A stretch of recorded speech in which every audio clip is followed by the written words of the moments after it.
mulai berhubungan dengan Bapa-Mu yang di surga. Pribadi yang sangat mencintai-Mu, pribadi yang punya mimpi yang besar buat saya, punya rencana grand design buat saya. Mari datang dengan sebuah ekspektasi yang besar untuk berjumpa dengan Tuhan. Jangan datang karena kebiasaan, tapi datanglah dengan kerinduan. Oh Jehovah, I worship you, Abba Father.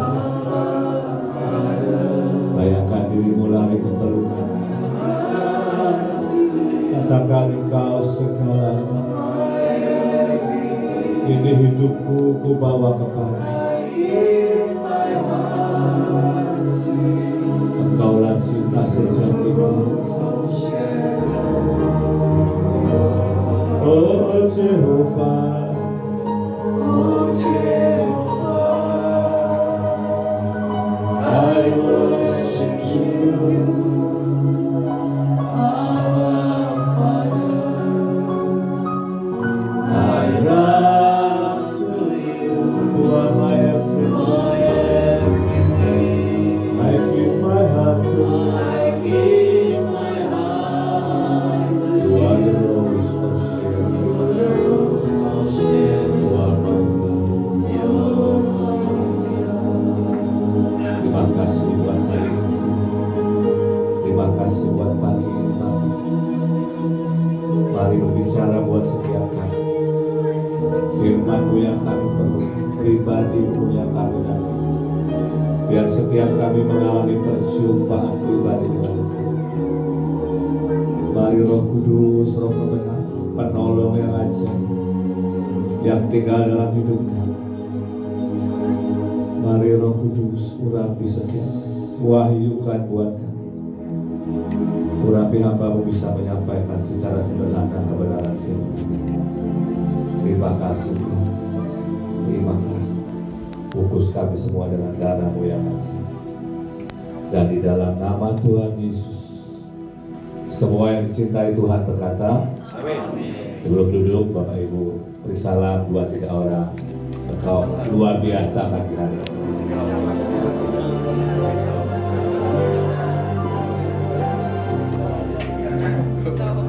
Ya, silakan.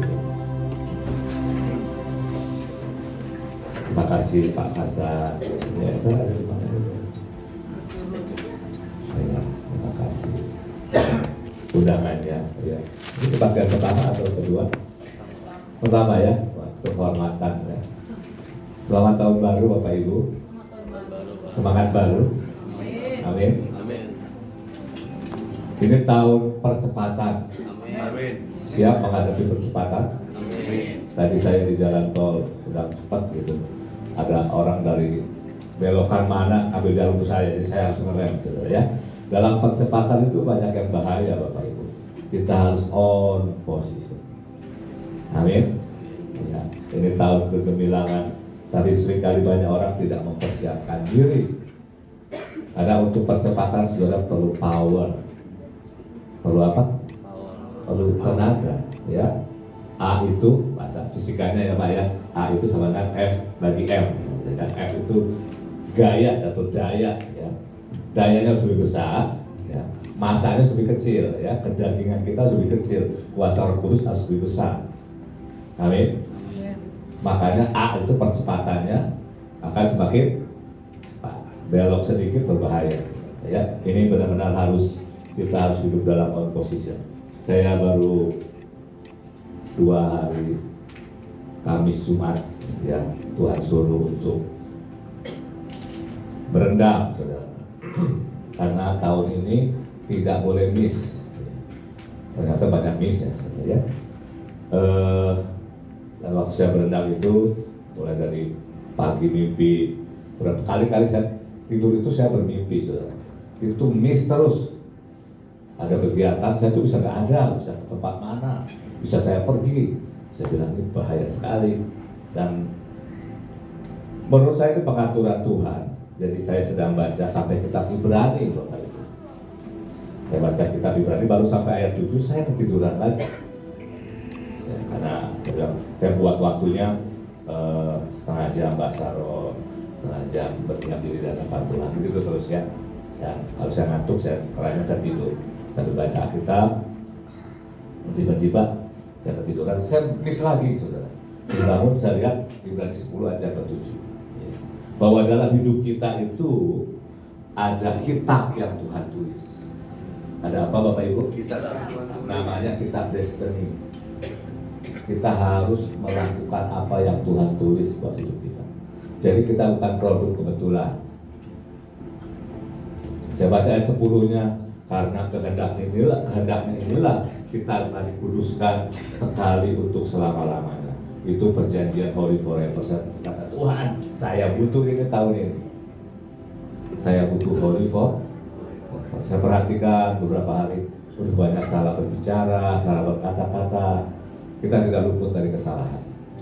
Tapi ada sumpah holy forever yang kita butuhkan di masa percepatan ini, supaya keputusan kita walaupun salah, Tuhan bisa reka-reka untuk jadi kebaikan.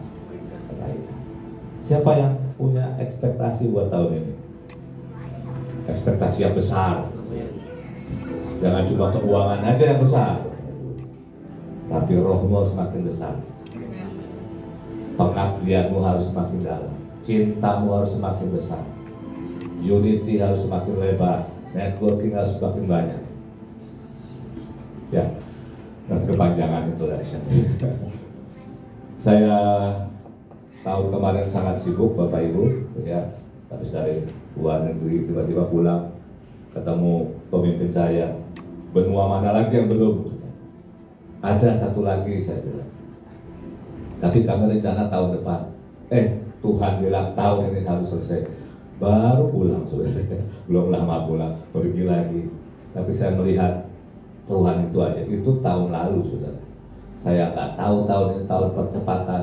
Tuhan harus sampai di awal tahun kamu harus beredam. Kamu nggak boleh, pokoknya walaupun banyak harus diatur, tunda dulu. Kamu harus masuk ketemu aku. Ya, saya bersyukur buat cintanya yang ajaib. Bapak Ibu, saya diberi tema menurut saya tidak mudah, ya kan? Amin. Saudara, untuk sesuatu yang sangat penting dalam hidup ini, untuk sesuatu yang punya value yang tinggi, saudara pasti akan membulatkan hati.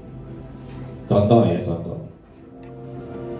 Biasanya orang itu akan berurusan dengan tubuhnya, kesehatannya, setelah hampir mati. Betul Pak? Udah hampir mati, kena gula gitu.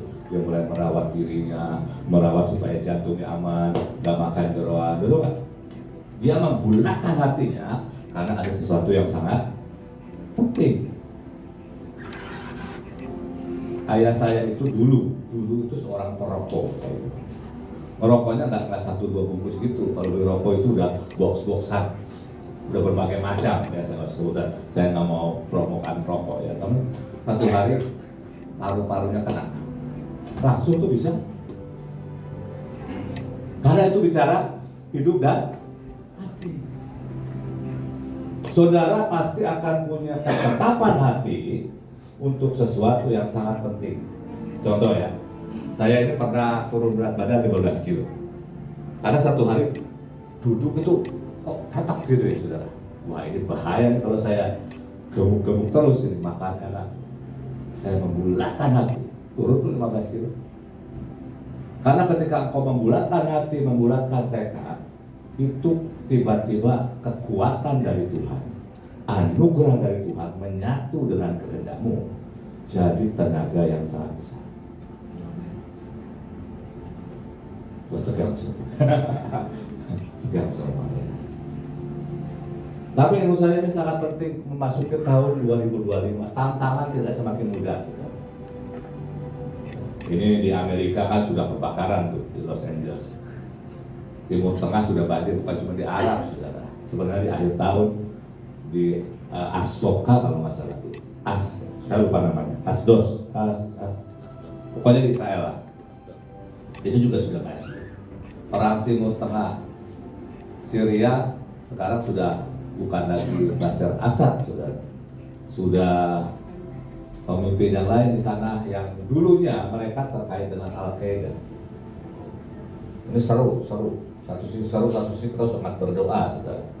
Ya, artinya begini, ini yang saya tangkap ya. Kita ini harus memperlebar ke depan, ke kiri, ke belakang, ke depan. Kita harus memperluas, saudara. Pilihannya memperbanyak, atau saudara semua jadi raksasa.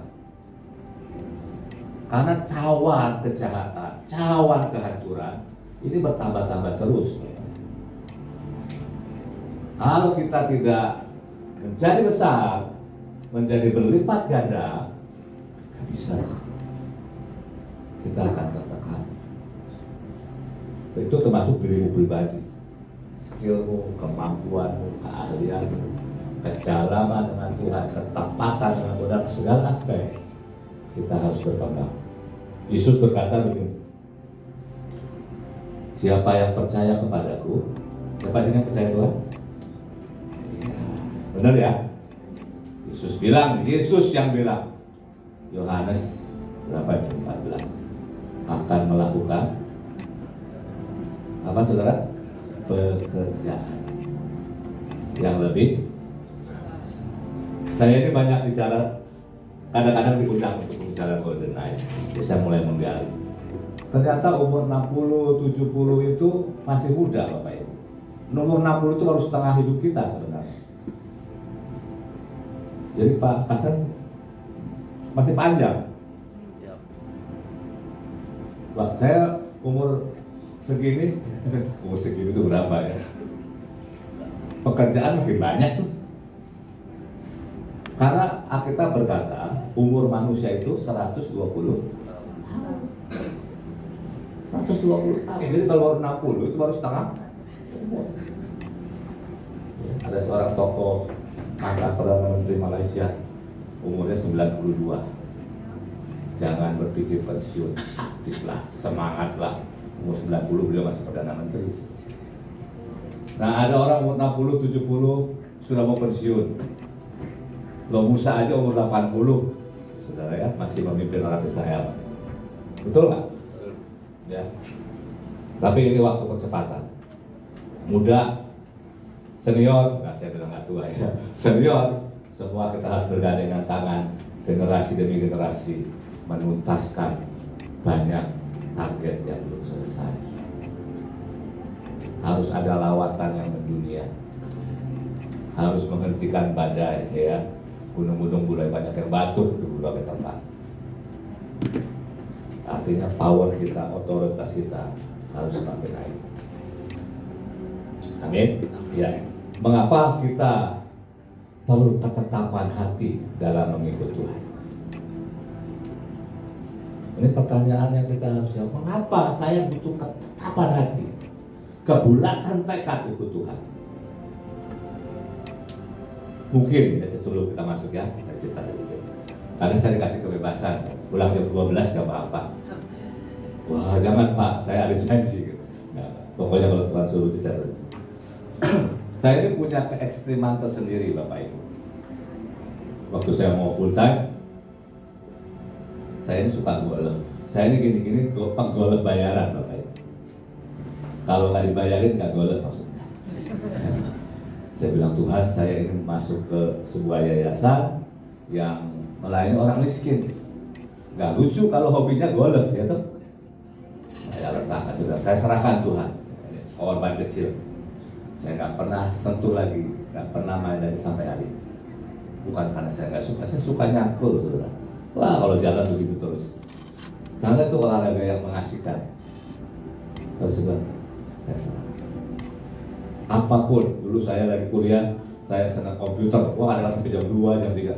Saya bilang Tuhan ini kehidupan pribadi saya kacau, sekolah saya kacau, saya serahkan. Saya jadi nggak ahli komputer, sudah salah ya itu sisi ya. Tapi saya tuh orangnya begitu. Kalau Tuhan minta apa, saya akan lakukan. Itu namanya kebulatan hati. Itu namanya teh. Nah, mengapa kita perlu ketetapan hati mengikuti? Cari alasan untuk itu, saudara. Alasan untuk saudara punya ketetapan hati.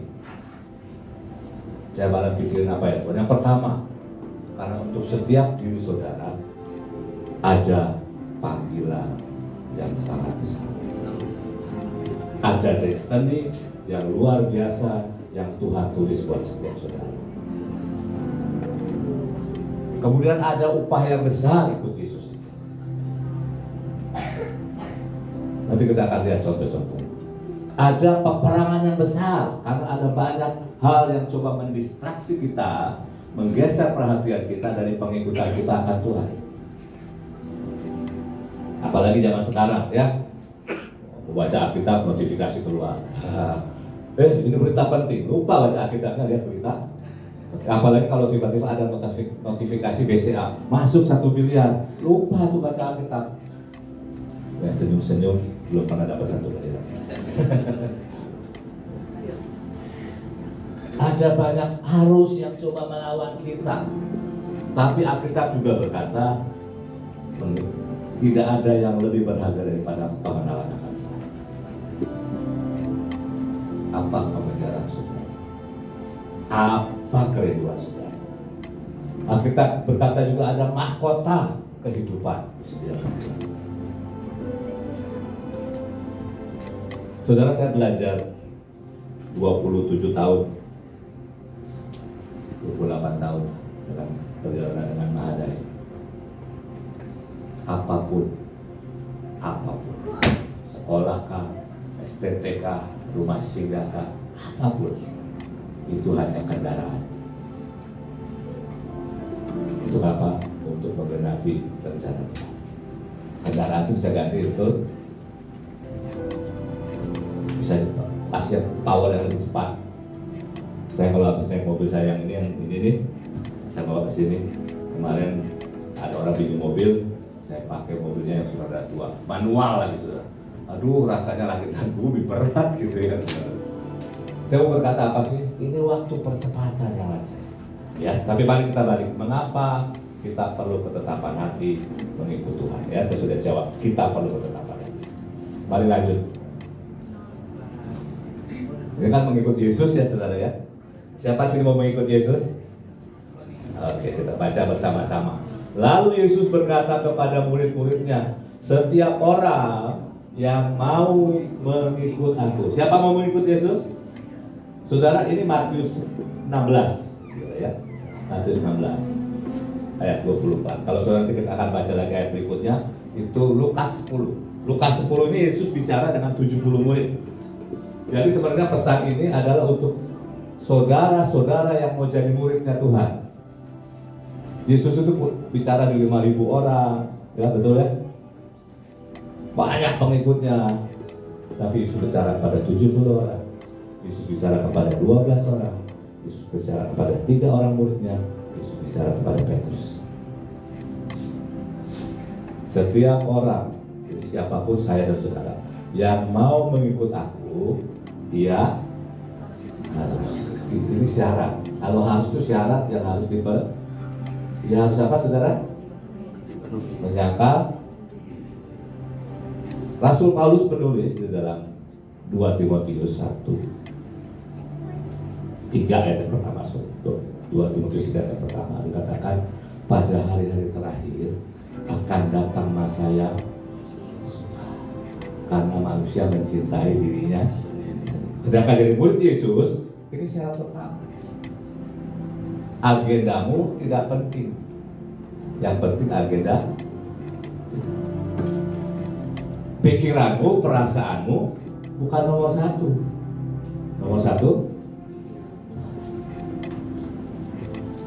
Jadi baru syarat pertama nih, siap gak? Menyangkal keinginanmu, perasaanmu, pikiranmu, kehendakmu. Saya ini pegang UBP ini pegang 4 negara. Saya tuh punya sesuatu yang begini saudara.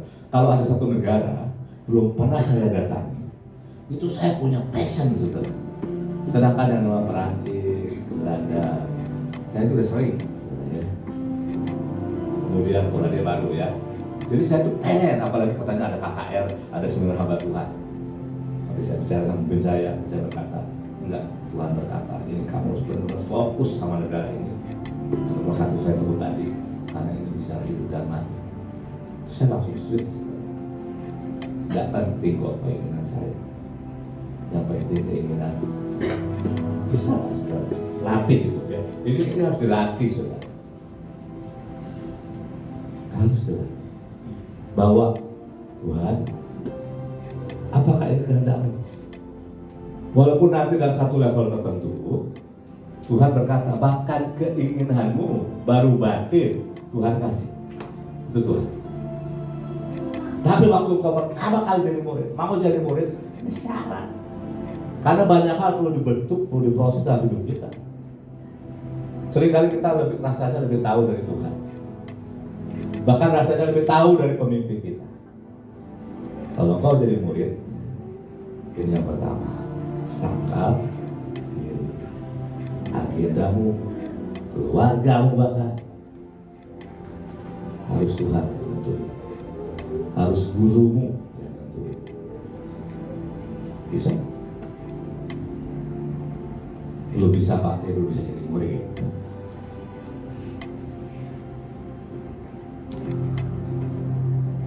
Saya baca di versi Amplified berkata begini dalam kata kurung, mengabaikan dirinya, tidak pandang dirinya, melupakan dirinya sendiri dan kepentingannya sendiri.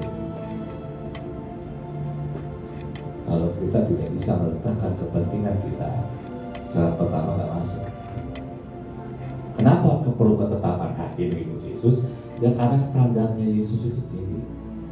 Dia mengembalikan manusia kepada harkat dan derajatnya serupa segambar dengan Bapa.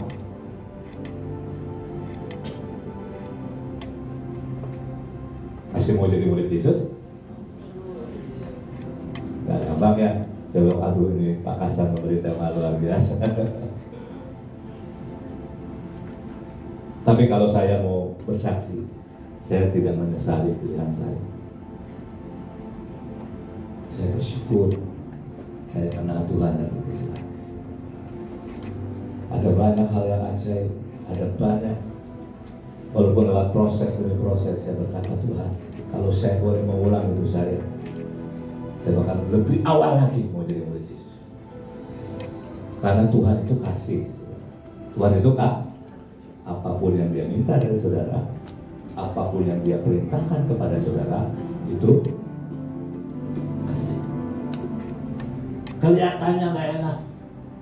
Waktu saya harus meninggalkan pekerjaan saya, anak saya nomor 1 itu juara kelas di sekolah. Kalau matematik itu 10. Pokoknya wah ini cemerlang lah pokoknya. Karakter bagus. Satu hari saya pergi ke sekolah, dan saya tahu sekolahnya seperti apa. Dan berkata pindahkan. Sampai 3 kali. Oke.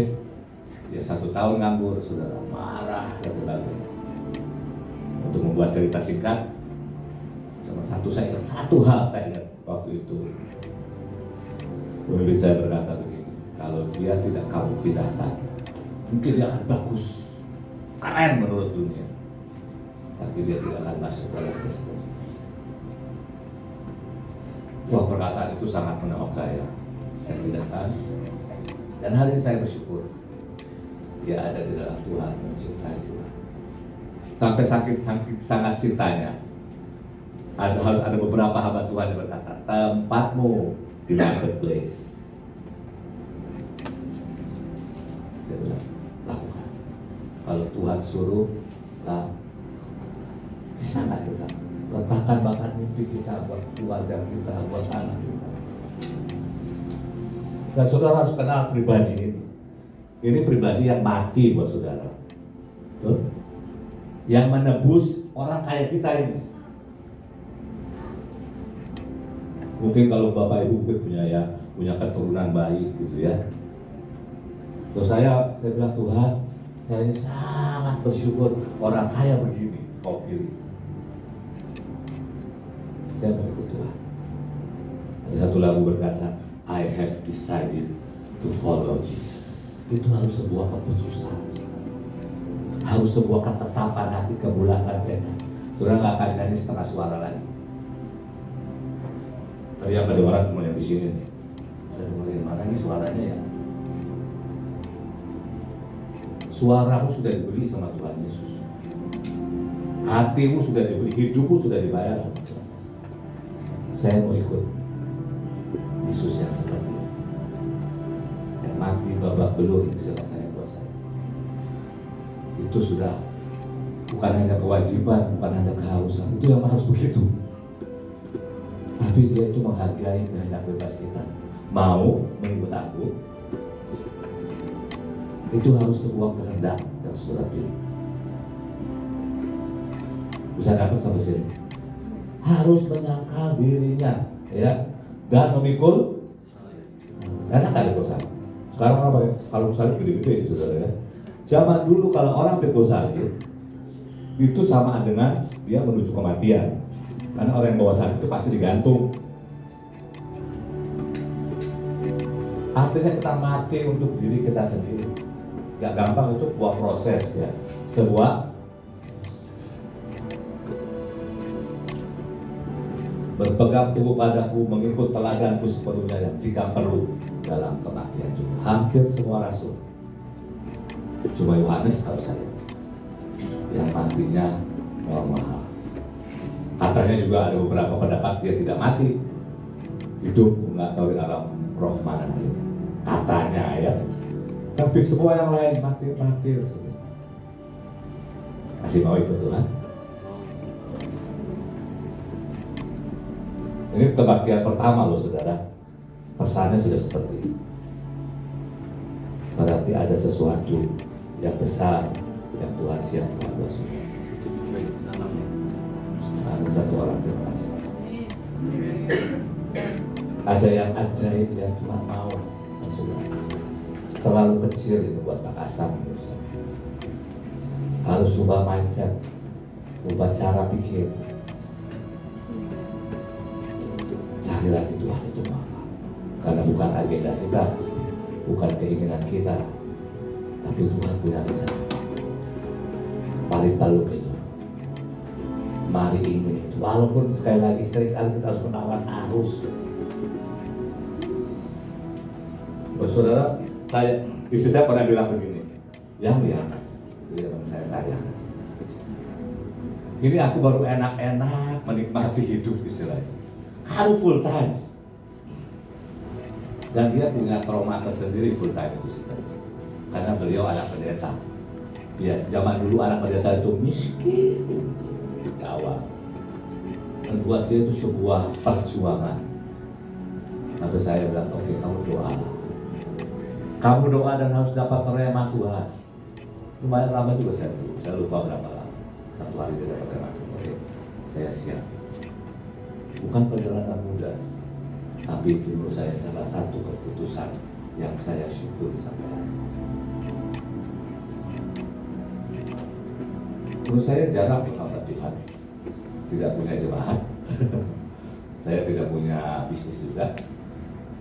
Tapi kerjanya bangsa-bangsa. Jarang, kecuali misionaris ya. Tahun lalu saya ke benua-benua. Dari mana? Saya nggak pernah minta sumbangan, sama Pak Kasar juga nggak pernah minta ya.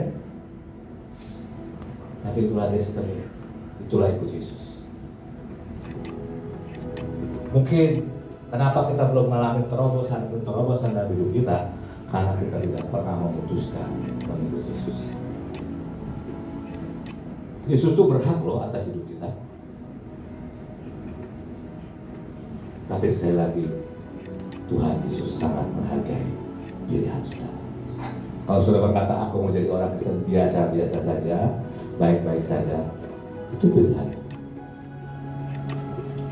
Tapi penyelesaiannya nanti nggak ada gunanya.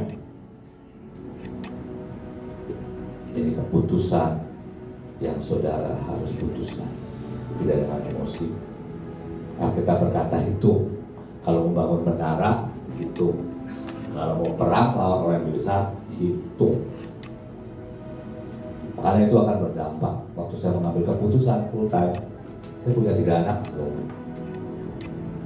yang masih perlu susu, perlu pampers, perlu makan bergizi. Sekarang ada pemerintah buat makanan saya ganti tuh dari susu, karena yang paling besar itu minum susunya susah, dari Pediasure.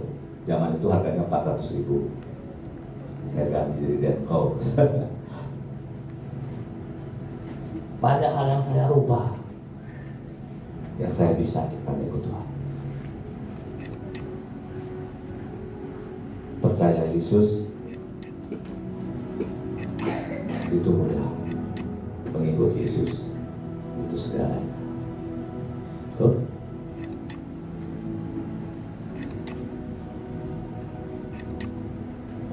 Menyangkal diri, memikul salib setiap kali, biarkan kematian demi kematian daging, kematian emosimu, egoismu dihabisi.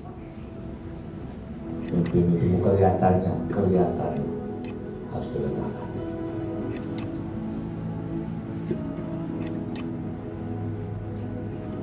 Dan mengikut aku, karena barang siapa mau menyelamatkan nyawanya yang sementara, kalau Alkitab berkata mau menyelamatkan nyawanya yang sementara, ia akan kehilangan nyawanya yang kekal. Dan barang siapa kehilangan nyawanya yang sementara karena aku, ia memperoleh yang kekal. Nyawa, keinginan, kehendak, pikiran, perasaan, ketersinggungan, kekecewaan sudah tidak ada. Apa itu kecewa? Apa itu sakit hati? Ada. Karena kau harus menyangkal diri di perusahaan setiap hari dan mengikut aku. Coba lanjut ya. Ini yang berusaha lebih berat. Kalau itu berusaha dengan diri sendiri itu lebih mudah, saudara. Tapi kalau itu sudah berusaha dengan istri atau suami atau anak, ceritanya berbeda, saudara. Anak saya waktu saya berhutang minta komputer, duitnya dari mana? Saya bilang mari kita berdoa. Tiba-tiba ada orang ngasih hadiah komputer masih kecil, saudara ya, jadi belum bisa ngasih lagi. Anak saya minta roti, dia kalau roti tuh nggak mau, roti nanas, roti coklat tuh nggak laku, saudara. Biasa hidup enak, maunya roti sosis, kornet, keju. Sudah mari kita berdoa. Ada orang ngasih 1 box, saudara, itu roti kesukaan dia semua, habis sendiri. Kita orang tuanya sendiri. Kan kalau udah masalah anak dan istri, suami, itu nggak ada. Tapi Yesus berkata begini, kalau seorang datang kepadaku dan dia tidak membenci siapa? Artinya orang tua. Bukan berarti saudara harus membenci orang tua. Kita berkata hormatilah orang. Artinya dibandingkan kadang-kadang ada waktu di mana sepertinya kau harus benci. Saudara, zaman saya di awal pelayanan, setiap kali saya diundang retreat, ini baru diundang mau berangkat, itu anak saya sakit tuh tiba-tiba, muntah lah, panas, batuk. Apakah saya berhenti melayani Tuhan? Kan, saya berhenti. Istri saya di rumah. Kadang-kadang malam itu kayak teror. Satu muntah bersihin ranjang, selesai baru bersihin, yang kedua muntah. Tapi anehnya begitu saya amin di retreat, sembuh semua. Tetap masih mau ikut Yesus? Ibunya, istrinya, anak-anaknya, saudara-saudara laki-laki atau perempuan, bahkan nyawanya sendiri, ia tidak dapat menjadi murid. Sudah ada kejadian lucu. Satu hari istri saya ini pelayanan di Afrika sendiri. Seminar hamba Tuhan, semua bisop-bisop, cowok-cowok semua. Lagi makan siang ngobrol. Terus salah satunya bicara begini, maaf tanya ya, apakah keluargamu baik-baik? Saya kaget loh, kenapa ditanya begitu? Terus saya tanya, kenapa memang? Dia berkata begini, suami macam apa yang mengizinkan istri cantik kayak begini, putih kecil, mungil, pergi sendiri ke Afrika, negara yang sedang bergejolak? Dia ketawa. Betul, saya ditelepon, saudara. Ini, kamu betul suami saya telepon ngobrol sendiri. Dia tanya, kenapa kamu izinkan istrimu datang ke sini? Saya bilang, saya tahu destiny-nya, bahwa dia harus ke bangsa-bangsa, dan Tuhan tahu Afrika di hati. Jadi saya sebagai suami tidak mau menghalangi destiny istri saya. Selama dia pergi, saya jaga rumah. Kalau saya pergi, dia jaga rumah. Sekarang anak-anak udah besar, bisa pergi berdua, bisa saling pergi. Ada harga untuk setiap pengiriman kita kepada Tuhan. Untuk setiap kali hal yang kita harus lakukan buat Tuhan, itu ada yang harus kita lakukan. Tapi saya bersyukur, sampai biskupnya berkata, wah, kami harus undang orang itu datang, ajari kami. Saudara, saya sedikit bicara destiny atau panggilan atau tujuan Tuhan dalam hidup saudara, itu sangat mulia, sangat berharga. Engkau harus sangat tahu dan menginginkan itu. Doa, tanya Tuhan, destiny apa? Mimpimu buat saya apa? Contoh ya, saya ini dulu buatkan lebih dari 5 kali sudah membangkitkan orang mati. Masalahnya saya ketemu orang mati tak? Tapi saya tahu itu bagian dari destiny yang Tuhan mau. Bukan hanya kematian jasmani, kematian rohani, kematian sebuah bangsa.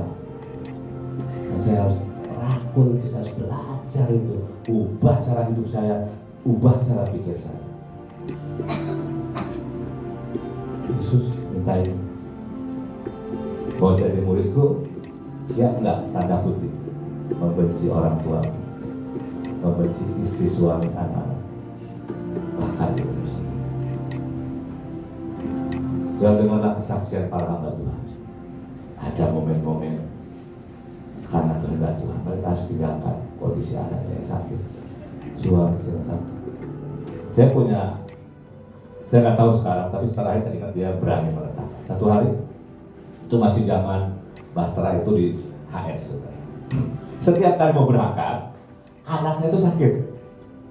Sejak anak pertama, saya bilang sama dia, kamu berani nggak? Percayakan di tangan Tuhan, kau berani. Nggak berani. Yang pertama nggak berani, saya 3 kali. Kedua, anehnya setiap waktu baik, saudara. Baru yang keempat seingat saya, dia berani bawa. Kan jadi apa-apa tuh, sehat-sehat aja ujung. Tapi mungkin saja Tuhan izinkan, mungkin saja. Kita nggak tahu, saudara. Nggak ada jaminan kan? Nggak ada jaminan. Tapi poinnya apapun saudara harus siap letakkan kalau Tuhan minta. Jangan karena Tuhan nggak minta diletakkan salahmu sendiri.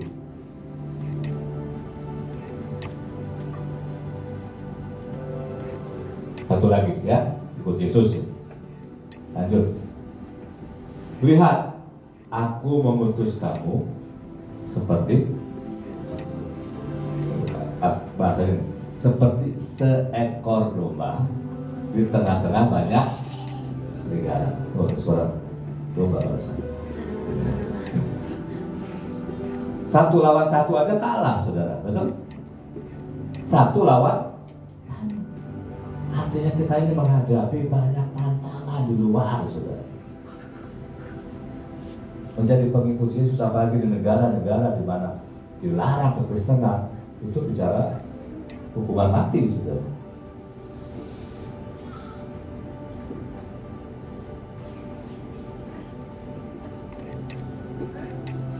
Sebab itu hendaklah kamu cerdik seperti ular dan tulus seperti merpati, dan kamu akan dibenci semua orang oleh karena namaku, tetapi orang yang bertahan sampai kesudahannya akan selamat. Saya lahir bukan dari keluarga Kristen, jadi kalau kami ke gereja itu pulang udah ditungguin omelin, marah. Jadi seringkali kami pergi sembunyi-sembunyi, kami ikut doa pagi sembunyi-sembunyi, pulang cepat-cepat, saudara. Saya bersyukur, buat saya kekristenan yang saya lalui itu bukan kekristenan yang mudah. Saya harus lewati omelan, harus lewati mungkin pukulan, tapi saya bersyukur untuk proses. Kalau saudara punya orang tua baik-baik, mari kejar Tuhan. Kalau punya orang tua yang ayo kamu pelayan, ayo kamu ibadah, saudara sangat bersyukur. Tapi menurut saya seringkali justru malas-malasan, saudara. Orang yang mendapat tantangan itu seringkali lebih militan. Coba ya, saya pernah waktu zaman kerusuhan di tahun 2009. Habis itu saya datang ke sebuah provinsi. Wah, mereka semua bersatu. Wah, ajar apapun enak. Begitu sudah beberapa tahun, 5 tahun kemudian sudah nyaman. Ribut, saudara. Susah sekali. Jangan tunggu keadaan Pak Yusuf ngajarin begini. Kalau keadaan baik-baik,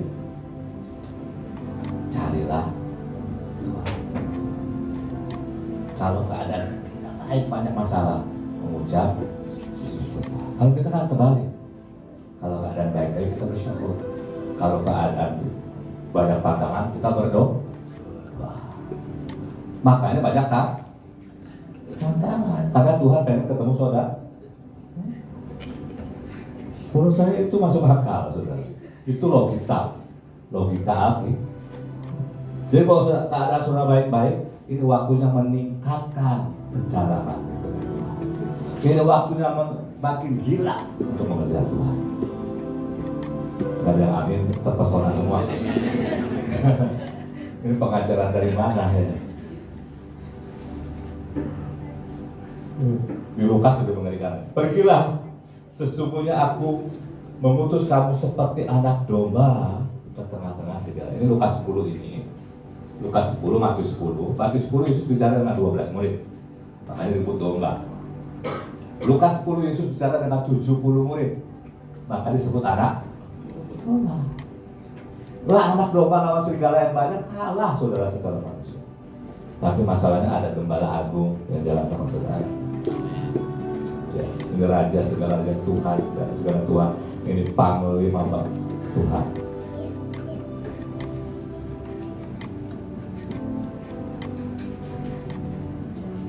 Saudara, Matius 10. Ini bayangin ya, Tuhan Yesus itu, menurut saya pola kita ini banyak berubah. Matius 10 itu cuma 3 pasal dari Matius 7, betul ya? Ini matematika. Matius 7 itu pengajaran Yesus di bukit, selesai kan? Masuk Matius 8, dia Yesus mulai buat mujizat dan sebagainya. 8, 9, cuma 2 pasal, 10 dari murid-muridnya loh. Mungkin kita ini kebanyakan duduk di gereja, kurang ke jalanan, kurang aktif, action, mungkin akhirnya gendut gitu ya. Manusia itu diciptakan untuk bergerak. Ternyata jalan itu, jalan kaki, Pak, bisa memperpanjang umur 11 tahun. Benar. Tapi jalan kakinya sehari harus 110 menit. Artinya hampir 2 jam jalan. Itu scientific, itu secara ilmu pengetahuan loh saudara.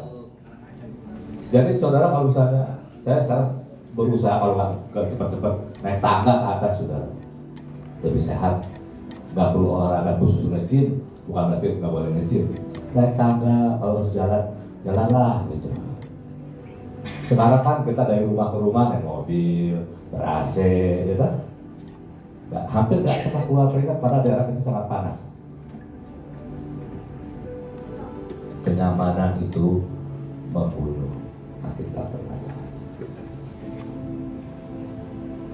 Ya, kalau sudah mulai merasa nyaman, ingat kenyamanan, waktunya buat dirimu tidak nyaman.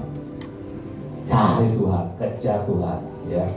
Ini masih tahun baru, mari punya target ekspektasi yang tinggi dengan Tuhan. Bukan cuma kerjaan, keluarga, semua aspek sudah. Ini tahun percepatan.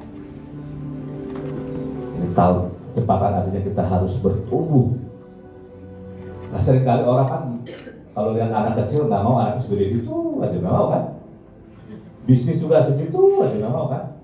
Tapi seringkali pelayanan segitu aja. Gak ada pertumbuhan.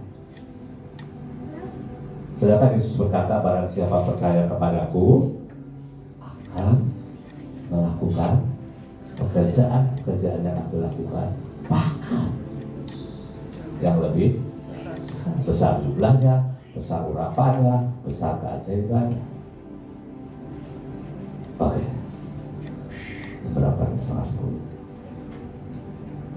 Definisinya apa? Saya coba cari, belum ketemu yang bagus ya, tapi beberapa lah.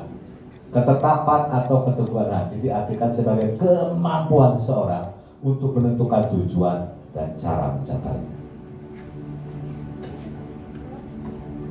Ketetapan hati itu membuat kita punya tujuan dan kita tahu cara mencapainya. Kita tahu bahwa kita akan menghadapi banyak tantangan. Contohnya begini, kalau saudara baru menetapkan puasa, besok seminggu ini aku mau puasa, itu tiba-tiba undangan makan banyak. Nggak tahu dengan saudara, saya alami dulu begitu. Nah, kalau kita cuma mau ikut-ikutan, saudara pasti banyak alasan untuk makan. Tapi kalau saudara berketetapan hati, saudara tuh tiba-tiba punya apa ya? Punya cara untuk pokoknya saya nggak makan sampai selesai. Itu perlu kebulatan hati, itu bukan tekad. Saya menemukan bahkan begini, kalau misalnya kan ada hari-hari rasanya, aduh pengennya di rumah ya, males lah ibadah, kadang-kadang. Saya menemukan gini, kalau saya ngalamin itu, saya tahu ada yang ajaib di rumah. Itu cukup untuk membuat saya berdiri.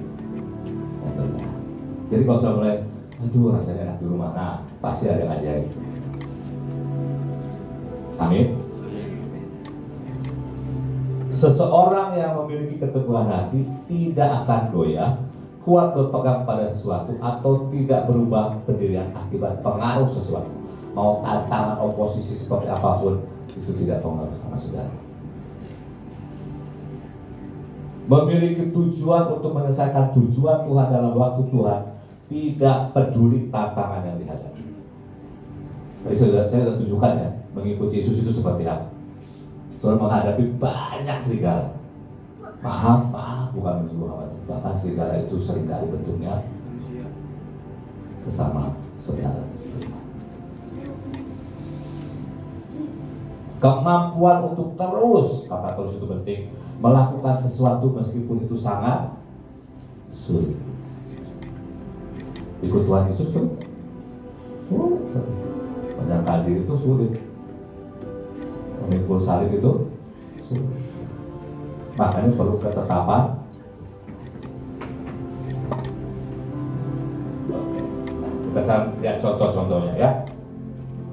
Kita mulai dengan teladan Paulus. Saya tuh kalau baca Paulus itu ya, itu kayak wah, acut untuk lebih menggila buat Tuhan. Saya suka banget membaca aku di penjara. Bukan saya pengen di penjara, bukan. Maksudnya ini orang alami begitu dahsyat penderitaan, tapi tetap menyala-nyala buat Tuhan. Bisa nangkap ya? Kenapa? Ya dikatakan begini, malahan segala sesuatu ku anggap rugi. Pokoknya segala sesuatu yang tidak berhubungan dengan Kristus, buat Paulus itu rugi. Karena pengenalan akan Kristus Yesus Tuhanku lebih mulia daripada semuanya yang dia inginkan adalah pengenalan Tuhan. Seberapa Bapak Ibu ingin kenal Tuhan? Saudara harus ikut tuh. Kenali jalan-jalannya, kenali hatinya, pikirannya, perasaannya. Saya lagi teriak sama Tuhan, saya tuh pengen lihat matamu, hatimu itu seperti apa. Kadang-kadang, cuma kadang-kadang saya bisa lihat besar. Sudah pengen setiap hari jalan dengan Tuhan, merasakan Tuhan. Bukan harganya mahal, tapi seringkali kita ini harus menghabisi keterbatasan itu. Keterbatasan di jiwa kita itu harus didobrak.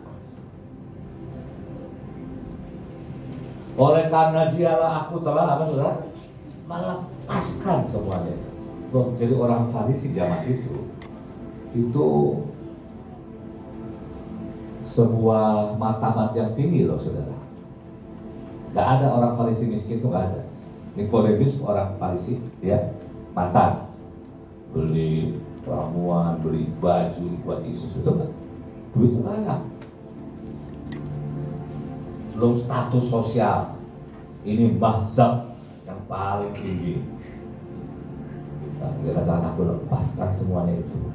Bukan cuma dilepaskan, menganggapnya sama. Sampah tempatnya di tempat, kecuali pemulung botol. Supaya aku memperoleh Kristus. Jadi untuk saudara memperoleh Kristus, seringkali kita harus melepaskan yang lama. Ingat Yesus kasih perumpamaan, ada orang ketemu harta karun, dia jual semuanya beli tanah, betul? Ada seorang ketemu mutiara, dia jual semuanya untuk dapat mutiara. Artinya untuk ikut Yesus, seringkali kita harus melepaskan semua. Saudara, waktu saya full time ya, ibu saya itu tinggal di rumah saya. Saya bilang sama ibu saya, "Ma, saya tak kerja lagi." Beliau diam, mungkin mikir, nanti gua hidup di mana gitu ya kan.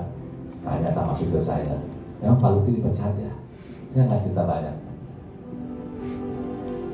Belum lagi hampir setiap hari itu mertua saya telepon dari Belanda. Sudah boleh tanya ibu Manuela, lah hari ini makan apa? Loh saudara, kalau suami ya dengar begitu, dia bilangin makan nasi. Saya tidak pernah makan singkong. Maksudnya bukan nggak pernah makan singkong, karena terpaksa harus makan singkong. Saya tidak pernah puasa terpaksa. Selalu ada keajaiban demi keajaiban yang Tuhan beri. Masalahnya seringkali orang itu nggak all out sama Tuhan, nggak sepenuh hati sama Tuhan, nggak menetapkan ketetapan hati. Makanya nggak menikmati semua yang Tuhan sediakan.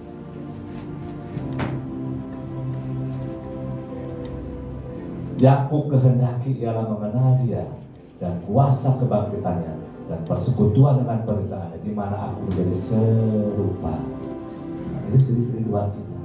Bisa nggak orang lihat saudara ini? Aduh, kalau dekat dia ini adem. Kalau dekat dia ini, tiba-tiba aku segar. Ada passion, ada gelora. Atau, dia lagi. Yang sudah bilang rungsek atau rungsek. Ini hal kecil saudara. Ini waktu retreat. Siapa ikut retreat kemarin? Nah, waktu retreat, saya ini jadwal saya digeser, pindah ke jam 3 sore. Oke, nggak apa-apa. Saya lagi di kantor, saya buat doa, saya persiapkan. Ketemu seorang ibu. Saya nggak tahu dia bercanda apa enggak, tapi buat saya itu berkat. Saya keluar, saya bilang, "Kenapa Bu? Saya ini tadi pegel-pegel Pak." Lihat Pak itu saya nggak bisa seger. Wah, saya bilang, puji Tuhan kalau memang itu betul ya. Saya harap itu betul. Artinya lihat saya aja orang lihat saudara itu pertanyaan. Orang lihat Paulus, wah ini pengikut Kristus yang gila-gilaan.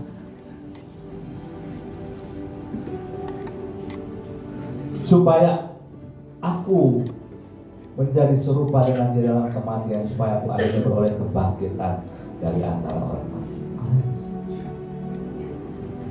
Ini yang saudara kejar. Di tengah pekerjaan, pelayanan, hari saudara, itu semua cuma kendaraan. Kau harus jadi berkat dimanapun kau berada. Saya ini dulu kerja di Excelcom. Ada teman saya, satu orang Aceh, satu keturunan Arab. Yang wanita yang pakai kerudung bilang ini, kalau di tempat kami, Bapak itu seperti seorang muslim yang baik. Wah, lumayan Pak. Berarti dia bisa lihat sesuatu yang indah di dalam saya, betul? Kemudian saya dipromosi jadi manajer. Singkat cerita setelah 7 tahun saya keluar, saya kumpulkan anak buah saya. Mereka semua memberikan curhatan hati. Indah-indah semuanya. Bahkan setelah saya keluar pun masih kadang-kadang masuk WA saya. Tapi saya nggak terlalu banyak meresponi, salahnya saya ya. Padahal bisa jadi network. Poinnya adalah orang bisa lihat Yesus nggak di pekerjaan, dimanapun. Saya ingat, saya tuh Pak Kasar yang cerita sama saya. Lebih suka pegawai yang non Kristen ya Pak, masih ingat ceritanya. Karena seringkali anak-anak Tuhan ini banyak alasan. Apalagi kalau pemimpinnya baik kayak Pak Kasar. Pak izin ya, habis doa ceria, saya datang siangan. Ya betul ya. Tapi anak buahnya beliau ya, mata sudah merah, suruh pulang nggak mau. Kenapa? Saya habis zikir katanya. Kalau saya pulang nggak dapat apa? Lupa, kita juga dapat upah besar loh di surga. Amin. Amin. Saya ini baru pulang tanggal 19 pagi-pagi, ya, 20 penutupan ibadah akhir tahun.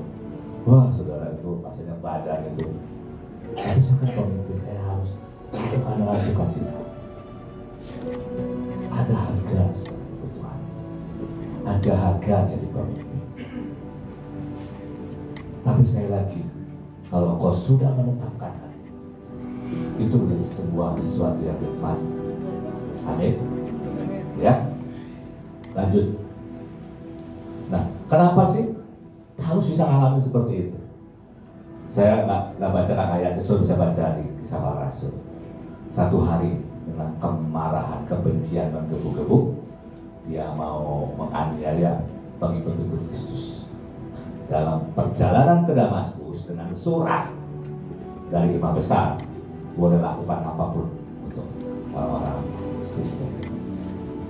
Tiba-tiba ada cahaya tuh, yang mengelilingi dia dan berkata, Saulus, Saulus. Dan sudah tahu Paulus yang dibuka 3 hari 3 malam lamanya. Dia doa. Poinnya apa?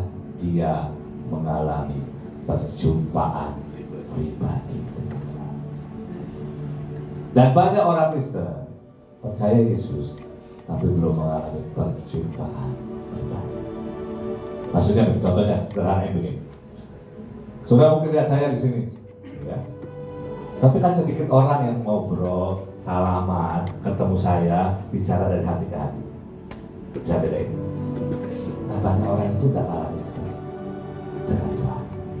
Tahun ini sudah teriak sama Tuhan, Tuhan, biarkan aku mengalami perjumpaan pribadi, dan itu akan mengubah hidup, merevolusi, mentransformasi hidup.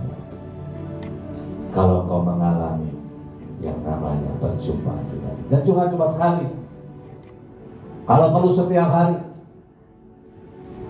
minimal 1000 sekali, benar-benar alami Tuhan. Saudara, kalau saudara ketemu saya, rasa umur berapa ya? Ya, anggaplah 37-40 tahun yang lalu, 27 atau 30 tahun yang lalu. Saudara akan ketemu pribadi seperti ini. Pribadi yang kurus, tidak punya semangat hidup, pemalu, bodoh, miskin hidupnya. Itu saya. Bahkan saya berkata, saya itu sangat bersyukur. Saya nggak mau tukar Yesus dengan apapun. Dan saya berkata, Tuhan, pengejaranku, kerinduanku adalah aku dikenalkan. Hatimu, kerinduanmu itu nomor 1. Percaya lagi, saya nggak mudah, saudara. Saya ini insinyur elektro. Insinyur elektro mendesain network, disuruh pegang sekolah, bingung. Terus saya sekolah pegang jagung waktu itu, pegang jagung, terus pegang STT. Sekarang balik lagi pertanian, gak ada hubungannya sama elektro. Tapi saya nikmati bersama. Hidup itu dinikmati. Jadi penikmat Kristus, penikmat janji, penikmat semua keajaiban. Itu dimulai dengan sebuah ketetapan hati. Ikut Tuhan. Apapun dia mau bawa kemana pun. Dan sudah harus kenal dia. Paulus ketemu sama Yesus Kristus Tuhan. Petrus ketemu Yesus Kristus Tuhan. Semua orang-orang, rasul-rasul kecuali Yudas, mati, martir. Orang-orangnya ketemu Tuhan. Kalau enggak, saudara gak punya kekuatan untuk meletakkan bahwa dia begitu berharga, begitu luar biasa, begitu indah, gak ada bandingannya. Dalam perjalanan ke Damsyik ketika ia sudah dekat kota itu, tiba-tiba cahaya memancar dari langit menuju dia. Ia rebah ke tanah dan kedengaranlah olehnya suatu suara yang berkata kepadanya, Saulus, Saulus, mengapa kau mengenai aku? Udah ada komunikasi. Paulus tanya, siapa kau? Aku Yesus yang kau aniaya. Dia mengalami percobaan. Jadi bawa ke langit ketiga, dia mengalami pewahyuan aja. Dan dia berkata, penderitaan ringan sekarang ini tidak dapat dibandingkan dengan kemuliaan yang akan dinyatakan kepada kita. Sudah tahu penderitaan ringannya apa? Saya tahu 2 Korintus 11 ayat 23 sampai 26. Di penjara berkali-kali, didera setiap kali 40 kurang 1 pukulan 4 kali. Dipukul sekali, berarti 5 kali. Dirajam batu, seringkali telanjang, seringkali tidak makan, tidak tidur, terapung-apung di laut sehari semalam. Percayalah, terapung-apung di laut 24 jam itu nggak enak. Saya pernah ngalamin. Tapi kenapa dia berkata itu penderitaan kita? Karena kemuliaan. Kamu mengenal Kristus itu lebih dari segalanya. Lanjut ya, pikir lagi saudara.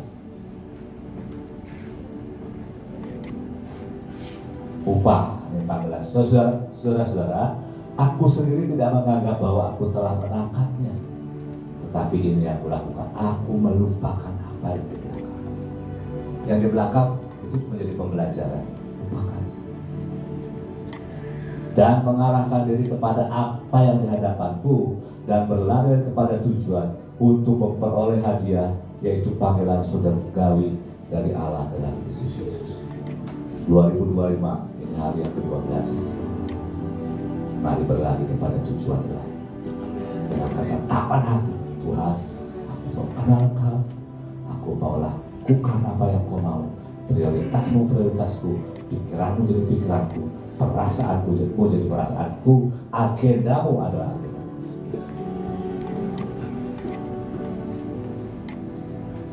Itu perlu kebulatan, itu perlu perjumpaan dengan Tuhan. Nah, jalan tapi berlari. Waktu baca ceritanya, wow, keren. Tapi karena waktu ya, sudah hampir jam 10 sudah. Sekali lagi, ini bukan kekuatan kita, bukan willpower. Memang saudara harus menyelaraskan kehendak saudara, tapi tidak pernah karena kekuatan. Saya ini seorang yang punya willpower. Waktu saya berketetapan Tuhan, aku mau cari wajahmu, saya mau ketemu Engkau. Seingat saya 6 bulan. Setiap hari saya paksa jatuh lagi. Saya kalau sampai hari Tuhannya nggak bisa, tapi saya mau. Sejak itulah Tuhan mulai berikan anugerah. Saya ketemu Tuhan, betul-betul dia datang. Saya nggak lihat wajah, tapi saya lihat pribadi yang datang. Dan sejak hari itu kehidupan saya berubah. Tetapi karena kasih karunia Allah, karena anugerah itu adalah begini. Anugerah itu adalah kemampuan ilahi supaya kita bisa melakukan yang Tuhan mau. Jadi kalau Tuhan kasih tugas besar, percayalah ada anugerah. Anugerah itu banyak salah konsep. Kalau dapat anugerah boleh semau enggak. Itu namanya menyia-nyiakan anugerah. Anugerah itu dikatakan adalah membuat sebagaimana aku ada sekarang. Kalau Paulus dari rasul yang begitu hebat, dia berkata itu anugerah Tuhan. Itu kemampuan ilahi untuk kita bisa hidup seperti yang dia mau. Dan kasih karunia yang diberikannya kepadaku tidak sia-sia. Dan menurut saya juga masih termasuk orang yang menyia-nyiakan banyak kasih karunia. Tapi mari di 2025 sama-sama dengan anugerahnya kita kejar setiap panggilan. Kita selesaikan setiap destiny yang Tuhan mau. Apalagi ini waktu persiapan. Saudara tak usah terlalu pusing dengan berkat. Karena ketika kau wajahmu siap, dan kau lakukan yang Tuhan mau, itu ngejar saudara. Bahkan mungkin kau sampai Tuhan tahan, karena seringkali kita nggak siap wajahnya. Sebaliknya aku telah bekerja lebih keras daripada semua. Saya sudah melatih diri saya bangun setiap hari jam 3 pagi. Tuhan, kadang-kadang ngantuk apa? Kadang-kadang ngantuk. Kadang-kadang nyembah gak ada rasanya, betul. Habis itu saya akan lakukan tahun yang lebih baik. Pokoknya saya dengan passion, dengan doa saya paksa saya buat monitoring khusus. Kenapa? Karena buat saya perjumpaan dengan Kristus sangat berat. Saya butuh Tuhan, saya butuh hikmatnya, saya butuh urapannya, saya butuh pengertiannya untuk memutuskan banyak hal sepanjang hari. Belum lagi sekarang musim hujan, harus mengawal, tidak boleh banjir. Kalau sudah kan kalau hujan masih nggak mikir, kalau saya terus mikir, aduh ini dampaknya. Karena sekarang harus seluruh Indonesia. Kalau ada gunung meletus, gempa bumi, bahkan sekarang kita harus memperhatikan bangsa, kita harus perhatikan Bangladesh. Bisa nggak itu jadi anak? Karena Tuhan percayakan sama saudara. Tetapi bukannya aku, melainkan anugerah Allah yang menyertai aku. Poinnya begini, untuk apapun yang Tuhan suruh saudara, ada anugerah. Itu namanya kemampuan ilahi. Gak mungkin lah Pak Kasar suruh anaknya melakukan yang dia tahu akan membahayakan anaknya, yang dia tahu ini anaknya gak bisa lakukan, betul gak? Pasti Tuhan sudah sediakan semuanya. Itu yang sudah ingat. Yang kedua adalah sebab Tuhanlah yang mengerjakan di dalam kamu. Siapa yang mengerjakan? Tuhan. Baik kemauan maupun kemampuan itu berbeda. Kemauan dan kemampuan Tuhan kasih. Bagian kita minta, cari, belajar. Semuanya Tuhan sediakan. Saya harap sudah mulai menangkap ya, ada value, ada kemuliaan, pengenalan akan Tuhan, ada upaya besar, ada mahkota, ada terlalu banyak. Itu value. Tapi ada banyak tantangan, peperangan, ada banyak hal yang mungkin sudah sertakan di awal. Makanya perlu ketetapan hati. Lanjut, ya sedikit lagi. Mau lanjut apa mau pulang? Lanjut. Makasih. Sama Musa juga sama. Kisah Rasul berkata Musa ini berkuasa dalam perkataan dan perbuatan. Karena dia itu jenderal menurut sejarah. Tapi sudah tahu ceritanya, ya bunuh seseorang dan dia melarikan diri. Sampai waktu Tuhan, ya, kata Tuhan jumpai. Ada perjumpaan semak belukar yang menyala, tapi tidak terbakar. Dia menimpa, singkat cerita dia ketemu Tuhan.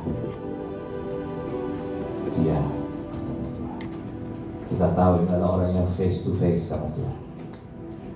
Dia orang yang puasa 40 hari 40 malam ketemu Tuhan di atas bukit 2 kali. Sampai wajahnya bercahaya.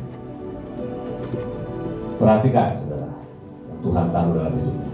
Karena iman, maka Musa setelah dewasa menolak disebut anak putri Firaun. Loh, menolak jadi putra mahkota. Karena ia lebih suka apa saudara? Menderita sengsara. Ini orang-orang yang menurut saya untuk zaman sekarang gak masuk akal. Ngapain susah-susah ibadah, ngapain susah-susah ke jalanan, ngapain sudah kerja harus nabur, betul nggak? Ini belum nuker putri Firaun dengan kesengsaraan, belum loh. Itu baru melakukan pelayanan. Makanya dia ditolak iman. Lebih suka menderita sengsara dengan umat Allah daripada untuk apa? Sementara menikmati kesenangan dari. Kalau kita masih suka kenyamanan, kesenangan dosa, kita dalam bahaya. Dia menganggap penghinaan karena Kristus sebagai kekayaan yang lebih besar daripada semua harta.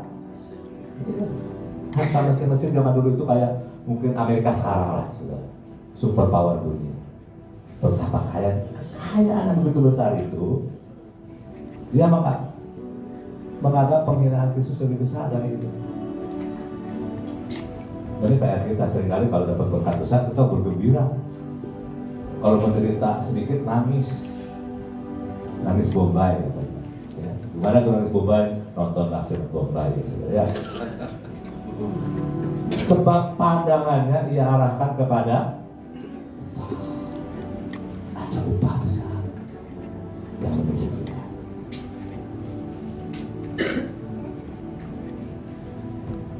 Sudah mau upah besar?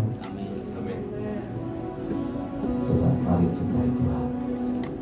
Mari Tuhan. Cepat saja ya. Yakub berketetapan. Sudah tahu ceritanya sejak dari kandungan, dia pengen keluar duluan.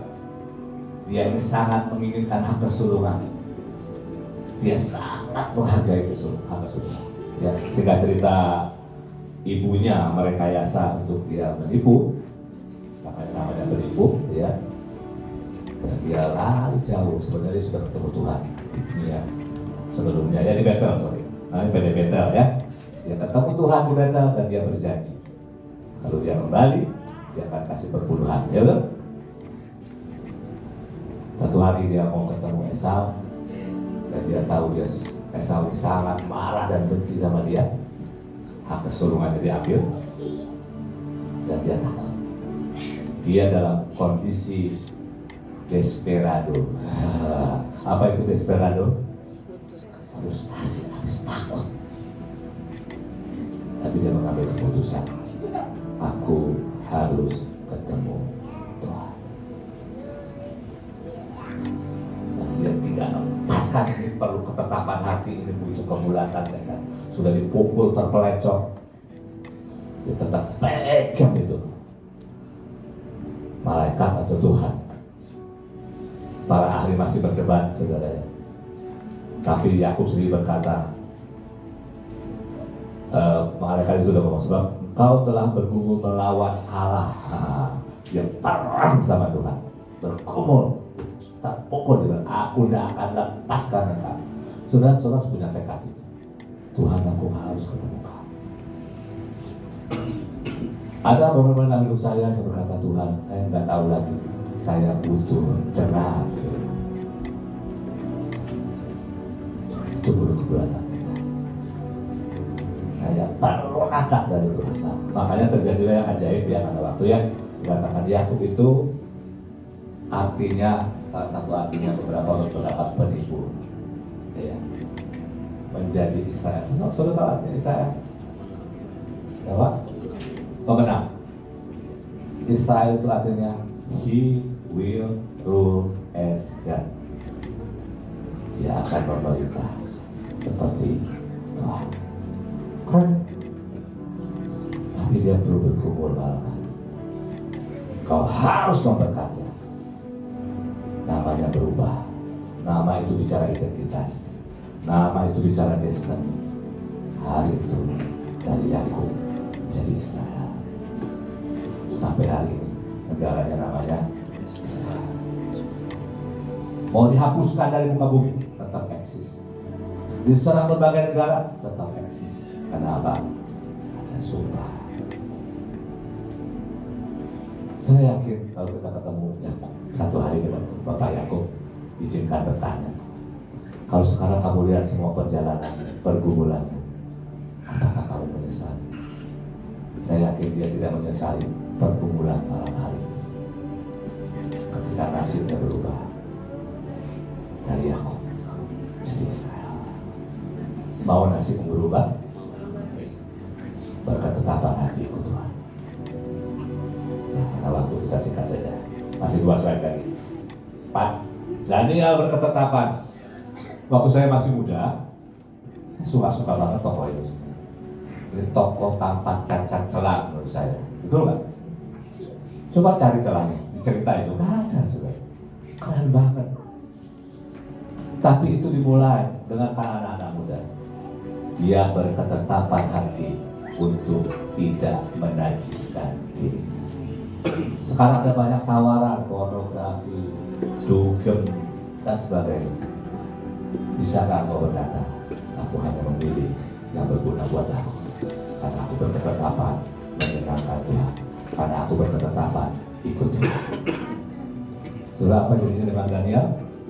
Saudara lewati 3 penguasa, dia tetap jadi orang yang terpintar, tetap dipilih jadi penasehat. Itu gak gampang. Biasanya kalau pemerintahan ganti, semua ganti.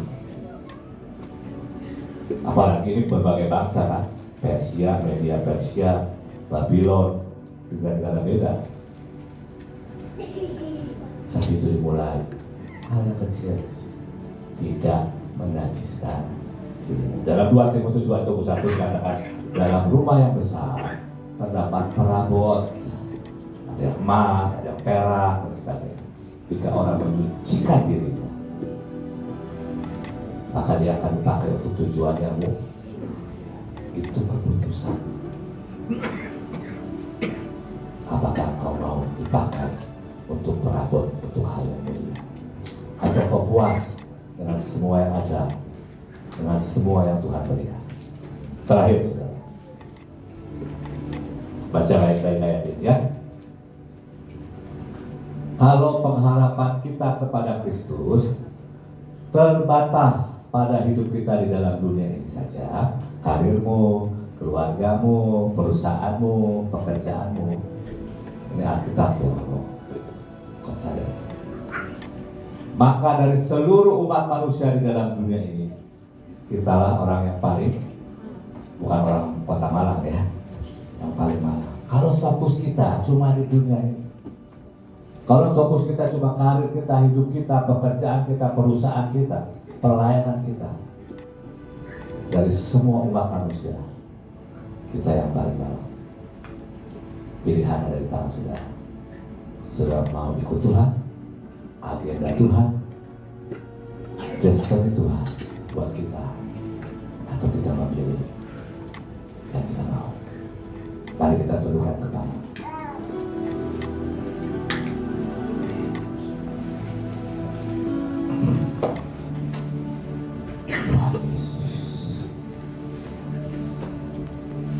The greatest thing in all my life is knowing you. The greatest thing in all my life is knowing you. I want to know you. I want to know you. I want to know.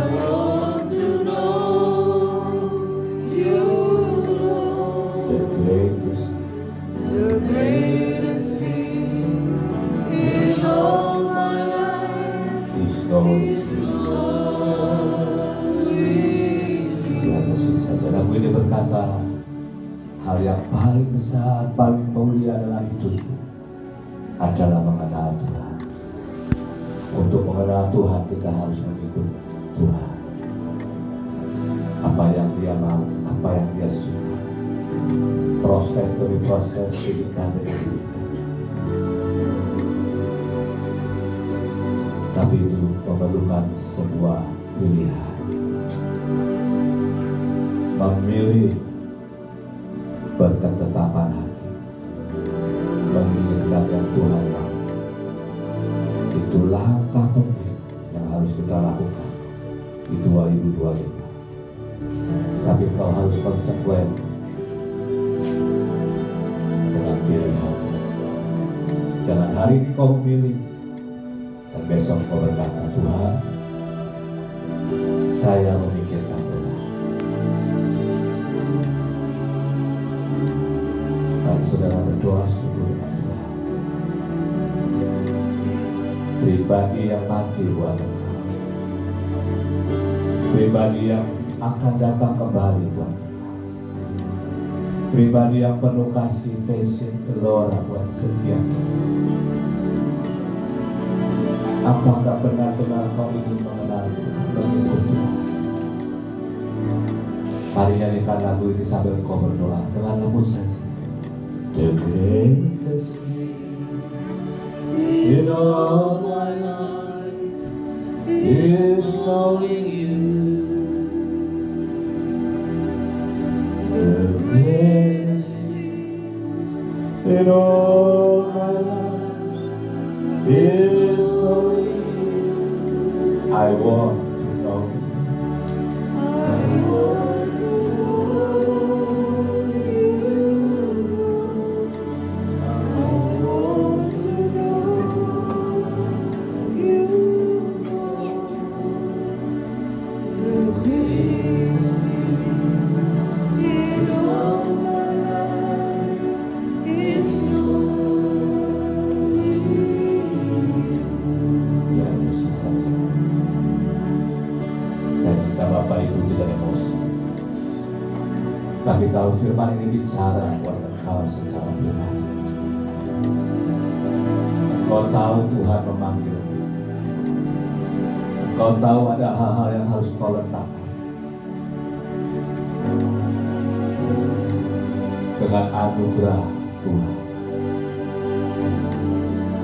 engkau memilih tahun ini mengikut Tuhan. Kau boleh berdiri di tempat. Ada yang kau tahu, saya tahu ini tidak mudah, tapi kau tahu ini adalah sebuah pilihan yang Tuhan tawarkan.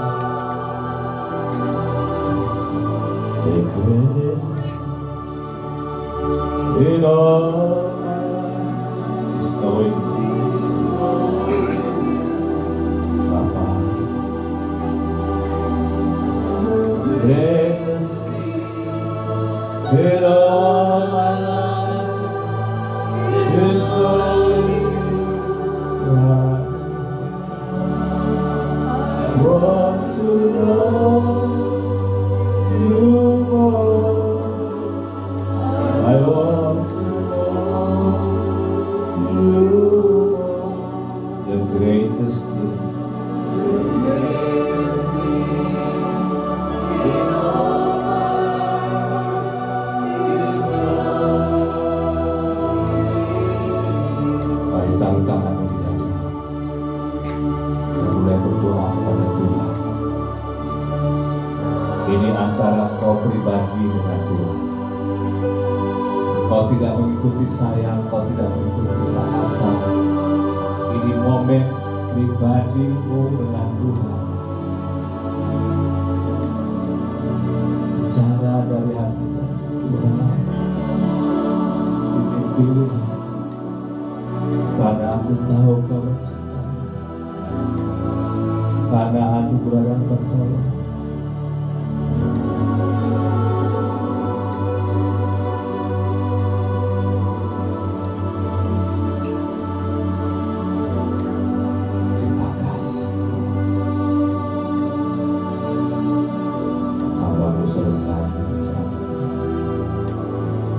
Mari Roh Kudus itu bagi. Kau tahu keterbatasan kami. Kau mengenal kami. Tapi ini kami berdiri, kami berkata kami. Tidak ada yang lebih indah dan ajaib selain mengikut Tuhan dan kekasih jiwa kami. Tidak, sesungguhnya tidak ada yang terlalu mahal untuk diletakkan. Tapi seringkali kami menyukai hal-hal receh Tuhan. Tolongi anak-anakmu, tolongi kami semua yang berdiri pagi hari ini. Mari Tuhan, biar ini menjadi perjumpaan demi perjumpaan, perjalanan yang berbeda tahun. Terima kasih. The greatest thing in all